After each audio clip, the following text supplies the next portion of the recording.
Right.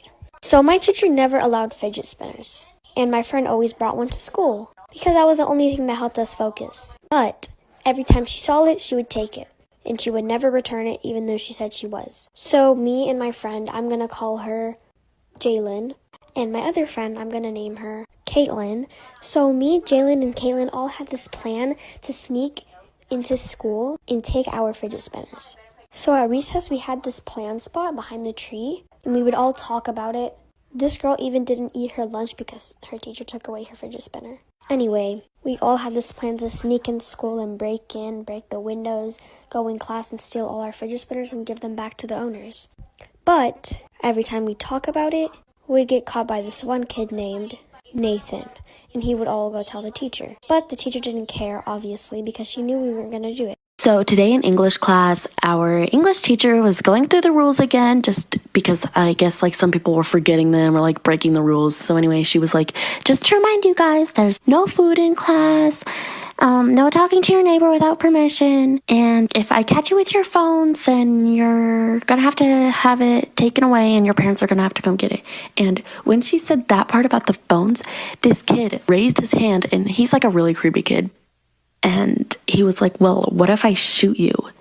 Like, hold up. What? You just threatened to shoot a teacher? So I just like looked at him and I scooped my desk away, and the whole class went silent. Like nobody said anything. We're all just staring at him. Like we were all just in shock. Like, did he just threaten to shoot a teacher? After like 10 seconds of it being like completely silent, he reached in his backpack.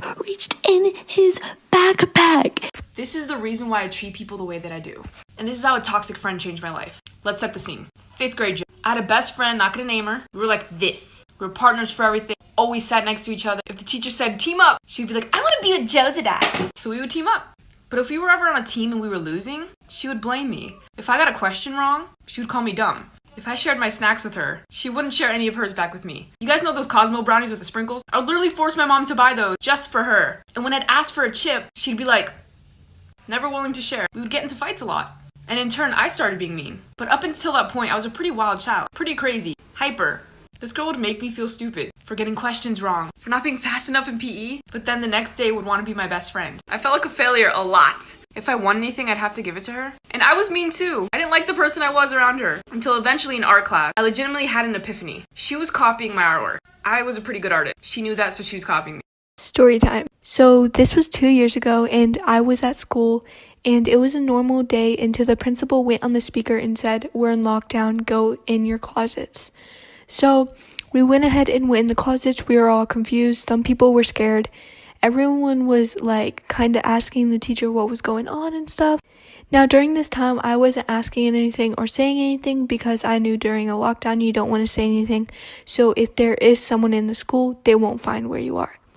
But I was still listening to them because I was curious like everyone else. So while everyone was asking the questions, one girl stood up and said, if you're not going to say what's going on, I'm going to get out of the closet. The teacher yelled at her and told her no. And the teacher yelled loud, so whoever was in the school obviously heard. So the door opened and everyone became silent. This is why you should never friend people you don't know on Roblox. I met this guy on Roblox and his name was Jimmy X Bear. He asked if we could be friends on Roblox and I said sure. I wasn't sus of him until a week later when he'd asked me to join his game. And I said sure. So I joined his game. He started then telling me that I was going to get hacked and that I should stay off Roblox.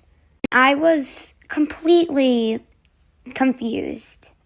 I didn't know what to say, so I just left the game. After a week or so, I went back on because of how scared I was, and I was logged out of my account. And now I didn't know what to do. So I went to go log into my account. After 20 or so tries, I finally got back in. I looked to go in my Roblox chats and saw Jimmy X Bear. You won't believe what he said next.